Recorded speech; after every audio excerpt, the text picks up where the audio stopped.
Hello বন্ধুরা, আজকে আবারও চলে আসলাম একটি নতুন এপিসোড নিয়ে। আজকের এই নতুন এপিসোডে আপনাদের সকলকে স্বাগতম জানাই। আজকের এপিসোডটার নাম হলো ভুতুড়ে গাছ।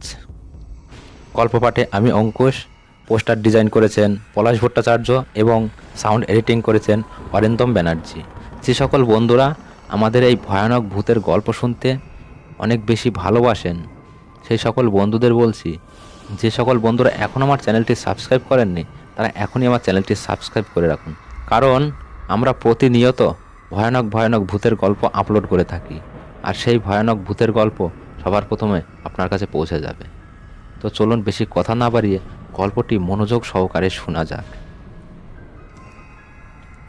এই গল্পটি আজ থেকে প্রায় 40 বছর আগেকার কথা।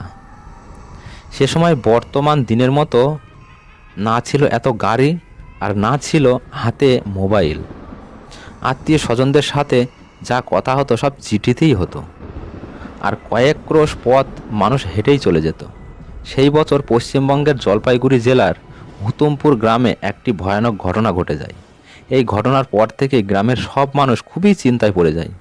সেই সময় গ্রামে পানীয় জলের খুবই সমস্যা ছিল। একদম পরিশুদ্ধ পানীয় জল পাওয়া যেত গ্রামের বাইরে 3 কিলোমিটার দূরে একটি সরকারি স্কুলের নলকূপে। তবে সব সময় সেই জল পাওয়া যেত না। যখন ছাত্ররা স্কুলে থাকতো না বা স্কুল বন্ধ থাকতো, তখনই অন্য মানুষদের স্কুলে জল নেওয়ার অনুমতি দিত।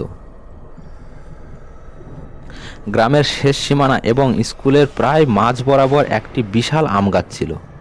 এই আম গাছেই ছিল গরমের সময় পথিকদের আস্তানা। স্কুলের ছেলেরা আমের সময় আম গাছে উঠে আম পাড়ত, আমের ডাল ভাঙত। হঠাৎই একদিন সকালে ঘুম ভেঙে জল আনতে গিয়ে সবার চোখ কপালে উঠে যায়। গ্রামের সমস্ত দিঘির এবং পাতকুয়োর জল রাতারাতি শুকিয়ে গেছে। অনেক খরা হলেও গ্রামের দিঘির জল শুকোতো না।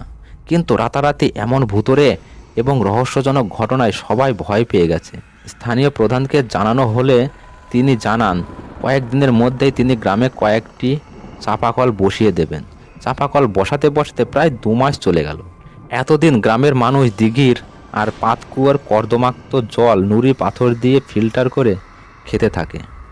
আবার কেউ কেউ গরুর গাড়ি করে পাশের গ্রামে গিয়েও জল আনতো। কিন্তু পরবর্তীতে কি ঘটতে চলেছে সেই সম্পর্কে গ্রামের মানুষের বিন্দুমাত্র ধারণা ছিল না। গরমের ছুটির পর সবেমাত্র স্কুল খুলেছে। এমনই একদিন গ্রামের কিছু ছেলে স্কুলে যায় এবং বাড়ি ফেরার পথে কেউ আম গাছে উঠে পড়ে, আবার কেউ বাড়ি ফিরে আসে। দেখতে দেখতে গোটা দিন কেটে যায়, কিন্তু যারা আম গাছে গিয়েছিল আম পাড়তে তাদের আর কোনো হদিশ পাওয়া গেল না। এদিকে রাত প্রায় 2টা বেজে গেছে। সেই বাচ্চারা যে স্কুলে গেল তারা আর ফিরে এলো না। বাচ্চার মা বাবারা খুবই আতঙ্কিত হয়ে গেছেন। এই খবরটা ছড়িয়ে পড়তে গ্রাম শুদ্ধ সবাই খোঁজাখুঁজি করতে শুরু করলাম। সবার হাতে হারিকেন নিয়ে সেই আম গাছটার কাছে গেলাম।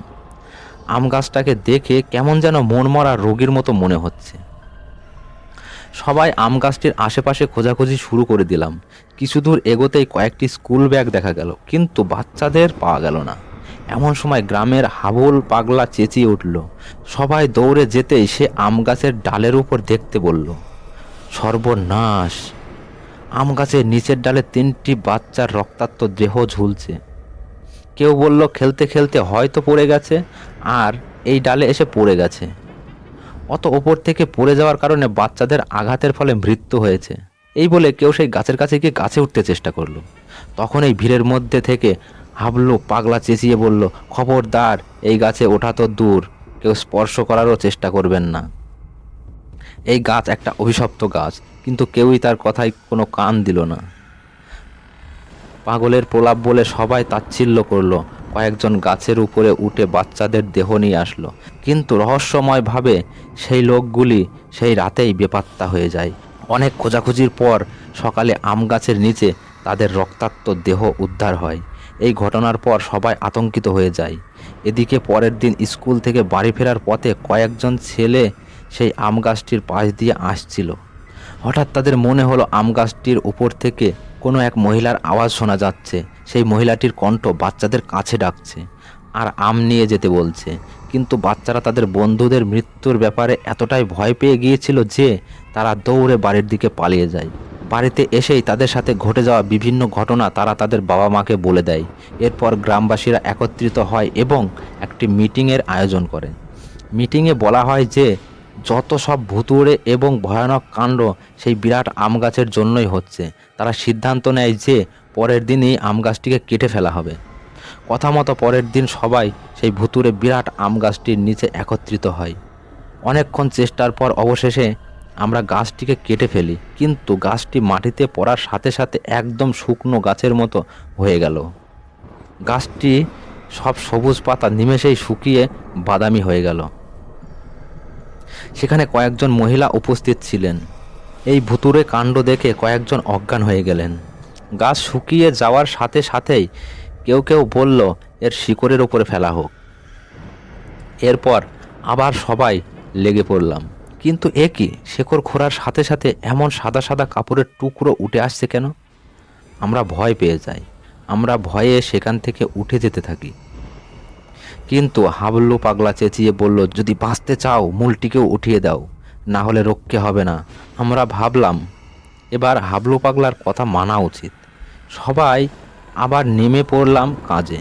অবশেষে গাছটির বিরাট শেকড়টিকে উৎখাত করেই ফেললাম। গাছটির শিকড় উঠানোর সাথে সাথে শেকড়ের জায়গায় আমাদের নজরে পড়ল বিরাট লম্বা লম্বা সাদা শাড়ি। হাবলু পাগলার কথা মতো কেউ কেউ ছুটে বাড়ি গিয়ে কেরোসিন আর দেশলাই নিয়ে এলো। এবার সেই সাদা কাপড় আর গাছটিকে আগুন লাগিয়ে দেওয়া হলো। এরপর সেই ছাই একটি কলসে ভরে তিস্তা নদীতে ভাসিয়ে দেওয়া হলো।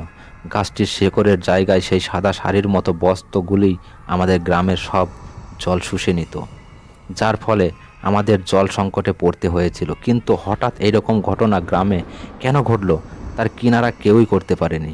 আচ্ছা, তাহলে আজকের আসর এখানেই শেষ করছি। তো বন্ধুরা, গল্পটি কেমন লাগলো আমাদের কমেন্ট করে জানাবেন। গল্পটি যদি আপনাদের এতটুকু ভালো লেগে থাকে তাহলে বন্ধুদের মাঝে শেয়ার করে বন্ধুদেরও একটু গল্পটি শোনার সুযোগ করে দেবেন। নমস্কার।